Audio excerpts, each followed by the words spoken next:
Hello, this is Brian Rezny, President of Rezny Wealth Management, bringing you an important update about the economy and the investment markets. Well, we're officially in 2019. Of course, 2018, we saw a lot of volatility those last 6 or so weeks. Question that I've had from a number of clients is that volatility normal? It seems like it's higher than it has been in the past. And I will say yes. The last 6 weeks of 2018, the volatility was definitely higher than we've probably seen in the last 20 years. Why is that? I would attribute it to what's called computerized trading by Wall Street type big firms. This is not the small investor buying and selling and get it in and out of the market. It's really to move that kind of volume, you have to have computerized trading. And I would say probably 85% in my estimation of that volatility is caused really by big Wall Street type firms doing a lot of computerized trading. The economy itself in the U.S. is on stable footing. We're looking to grow GDP this year somewhere around probably between 2 and 2.5% GDP growth for 2019. That means we're not seeing signs of recession.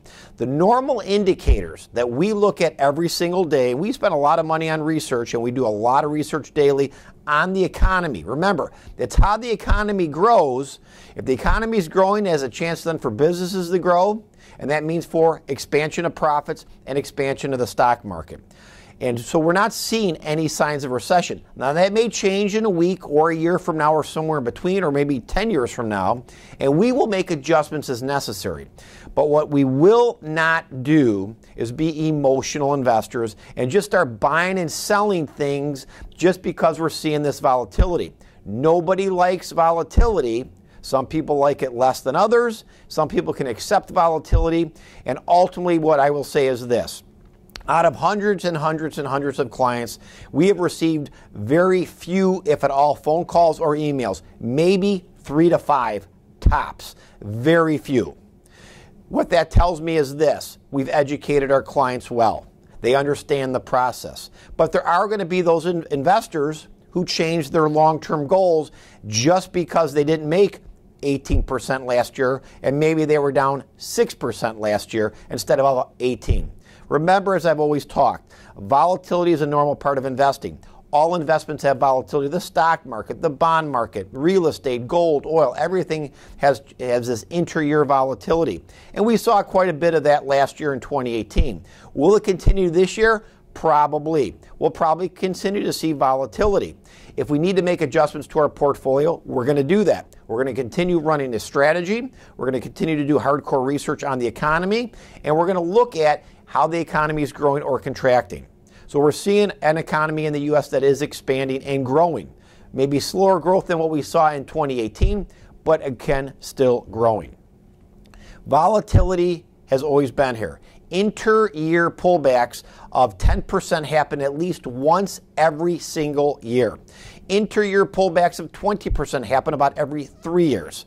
Inter-year pullbacks of 3 to 5% often happen a dozen or more times every single year. So again, this is normal, and this will probably continue in 2019. If you're finding that the volatility is upsetting you a little bit, obviously give the office a call. Let's talk on the phone. Let's do a review. We can always make adjustments and reduce risk. That means it brings down volatility. Let me give you a quick story. When the economy is good, which it is now, when the stock market is gangbuster, we'll often get phone calls from clients, should they increase the risk profile?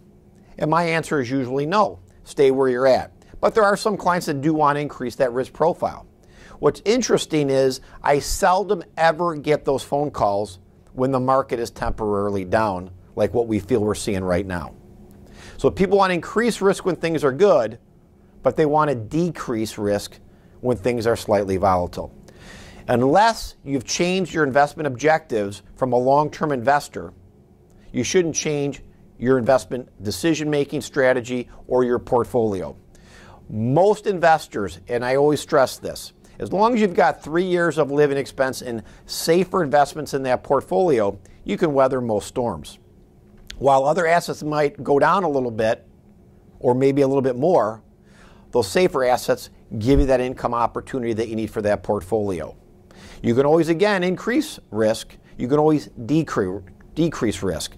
But When investors decrease risk, remember, you're going to make less money. And then what ends up happening is you're ultimately not happy because you realize maybe you made a bad mistake.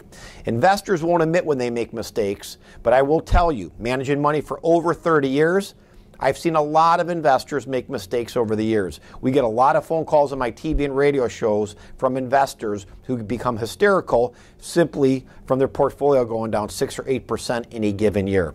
That means they were invested wrongly. But those same investors, I will tell you, are ones that want to make 10 and 12% every year, but they don't want to see any volatility to make that. It's simply not going to happen. Again, we're seeing a growing economy. If that changes, again, we will alert you and we will make adjustments automatically within our portfolios. If you're concerned about your portfolio, please give the office a call. Make sure you listen to this update video. They come out about every other week. And as always, make sure you have yourself a safe and prosperous 2019. And make sure you watch the update videos and my TV and radio show on the weekends. Have a safe and profitable day.